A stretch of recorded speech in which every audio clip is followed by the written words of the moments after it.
From feeding cattle to stealing cattle, cattle rustling might seem like something out of the past, but it's still an issue in some parts of the country.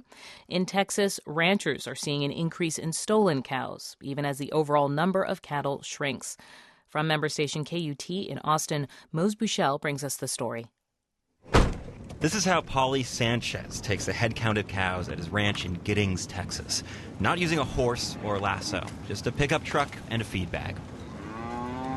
He drives up on a herd as cows shelter from the sun under some pine trees. And before they all see me, I'm going to get out and put a sack of feed in between my legs here and draw them out, and then they'll come. In a flash, he's grabbed the feed bag from the bed of the truck and is back behind the wheel, throwing food out the window. That's all it takes. The animals seemed so sleepy just seconds before. Now they spring to life. They charge the truck. One even headbutts it. Whoa! But once the food's on the ground, they settle down. Sanchez circles the herd, taking mental note. They're all here, 33 of them. It's 33 cows and 33 calves. It's a routine he runs through to make sure his cows aren't lost or stolen.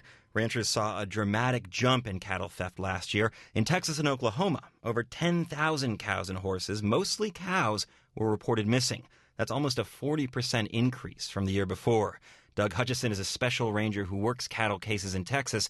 He says rustlers have been busy, though he uses a different name. We're kind of slow to use the term cattle rustler because that kind of has a romantic sound to it, and it's a thief is just a thief, you know.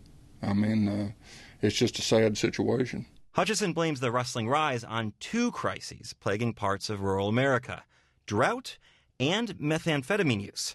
First, drought. It means there's not enough grass for cattle to forage, and the price of hay skyrockets. Faced with a new expense, ranchers cut their herds. Since 2011, ranchers have cut cattle herds year after year in Texas. And that's where the drugs come in. The cows that remain are valuable. Some fetch thousands of dollars. An appealing target for people looking to feed addiction. Not always, but I would say the majority of these cases are driven by the meth community, and they know it's some quick cash. While a stolen cow is tough to transport and trade, it's more difficult to prosecute the thief. Last year, authorities only filed 46 cases against rustlers. Sometimes the best chance for law enforcement to recover the cattle is at a place like this. The Giddings Livestock Commission holds its auction every Monday. The bidding happens up front. The real action is in the holding pen. We're at the back of the cattle auction looking at the cows. Nina Nygaard is a brand inspector. She stands on a long catwalk over the cattle, making notes on every animal that passes through. And I'm looking for earmarks, horns, brands, anything that makes them look, distinctive. If a cow goes missing, Nygaard will be on the lookout for it. If she sees something unusual about a cow, she'll notify law enforcement. I don't know, I guess I've been doing it so long, I see brands on everything. Nygaard agrees that a lot of cattle are stolen for drugs, but she also blames one final factor: continuing economic hardship in rural parts of the state. In either case, it means the thefts could continue to rise, along with the price of a cow. For NPR News, I'm Mose Buchele in Austin, Texas.